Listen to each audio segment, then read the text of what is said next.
پاک کو عالم ارواح میں سنایا جاتا تھا. بس جب زمین پر یہ کہیں ذکر ہو، ان کی یادیں ہو، اور اس یاد کو سن کر کے جب لذت روحانیت حاصل ہو جائے، یہی معرفت ہوتی ہے. تو یہ محفل جو سجی، یہ ذکر ہوا تو وہ چیز یاد آ گئی کہ مقصد خدا بندی ہی یہی تھا. ہم شکر گزار ہیں اللہ کے بھی اور علی جناب ننکا تاؤ صاحب کے بھی کہ انہوں نے اپنے تن سے، من سے، دھن سے اس محفل کو آراستہ و پیراستہ کر کے ہم تمام غلاموں کو اکٹھا کر کے ذکر محبوبان الہی کو کرنے، سننے اور سنانے کا موقع عطا کیا. مولا تبارک و تعالیٰ اس کو قبول فرمائے اور اس کا ان کو بہتر اجر عظیم عطا فرمائے. سرکار غوث اعظم رضی اللہ تعالی عنہ کا یہ مہینہ ہے. یوں تو یہ ہستی ان مقربان بندگان الہی میں شامل ہے کہ جن کے ذکر کے لیے کہ ایک اس کی حد معین ہو، ایک دن معین ہو، ایک تاریخ معین ہو، اور پھر اس میں ذکر ہو، تو یہ ذات اس سے بھی بالاتر ہے. کیونکہ دنیا آج یہ دیکھتی ہے کہ کب کس کا عرس آ رہا ہے، کب کس کی یاد منائی جا رہی ہے، کب کس کا ذکر ہو رہا ہے. انسان اگر ان میں سے ایک ایک کا بھی ذکر کرنے بیٹھے تو سب کا حق ادا نہیں کر سکتا. سوال کبھی کبھار آ جاتے ہیں، یہ ذاکرین، یہ خطبا، یہ نعت خواں جو ذکر کرتے ہیں تو ذکر مدار کر لیتے ہیں، ذکر خواجہ کر لیتے ہیں، ذکر غوث کر لیتے ہیں، ذکر صابر کر لیتے ہیں، ذکر وارث کرتے ہیں. کبھی آدم کا ذکر ہی نہیں کرتے، کبھی نوح کا ذکر ہی نہیں کرتے، کبھی زکریا و یحییٰ و الیاس کا ذکر ہی نہیں کرتے، کبھی موسیٰ و ہارون کا ذکر ہی نہیں کرتے. ان کا بھی کوئی دن معین کریں، ان کی بھی کوئی تاریخ معین کریں. تو یہ کیا اللہ نہیں دیکھ رہا تھا کہ میرے بندوں پر یہ گھڑی آئے گی؟ وہ دیکھ رہا تھا. اس نے بھی نظام بنا دیا.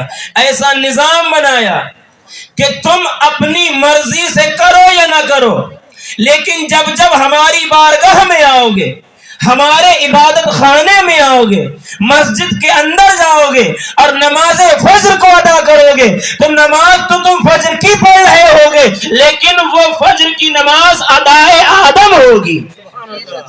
نہیں سمجھے؟ اگر سمجھ گئے تو بولے سبحان اللہ. پڑھنے کو تو نماز فجر پڑھ رہے ہوں گے، لیکن کیونکہ نماز فجر کے وقت میں جو عبادت کسی کے ساتھ پہلی بار مخصوص ہوئی تو وہ سیدنا آدم علیہ السلام کے ساتھ مخصوص ہوئی. انسانیت چاہے اس مقصد الہی کو نہ جانتی ہو، لیکن پھر بھی اطاعت ربی بھی کر رہی ہے اور ادائے آدم کی نقل بھی کر رہی ہے.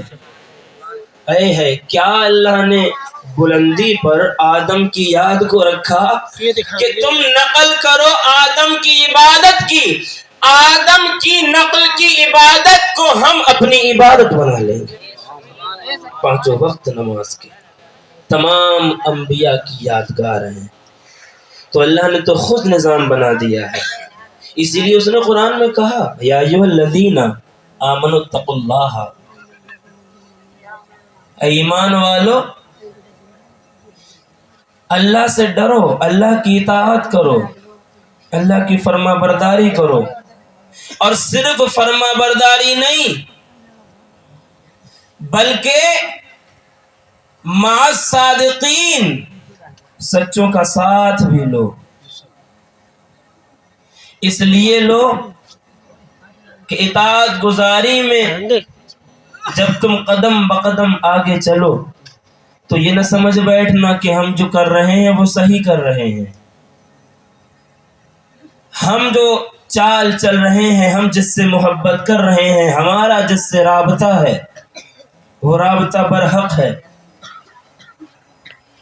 اکیلے ایسا مت کرنا، وَكُونُوا مَعَ الصَّادِقِينَ، سچوں کا ساتھ لے لینا۔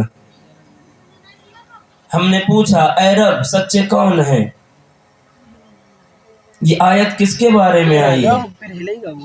کس کی گھر میں اتری ہے؟ کس کے لیے اس کا شان نزول ہوا ہے؟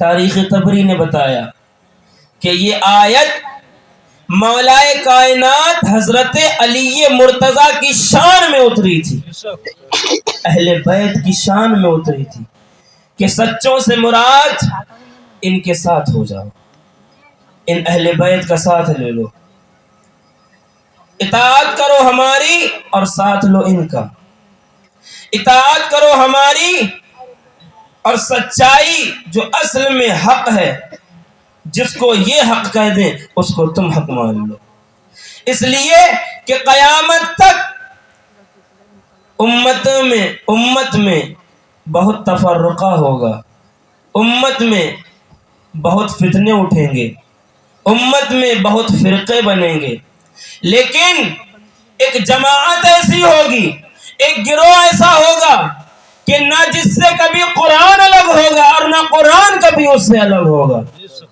جس سے نہ حق کبھی الگ ہوگا اور نہ وہ کبھی حق سے الگ ہوگا۔ جب ہم نے یہ ڈھونڈا کہ یہ کس کی شان میں جملے اترے کہ قرآن اس سے الگ نہ ہو، حق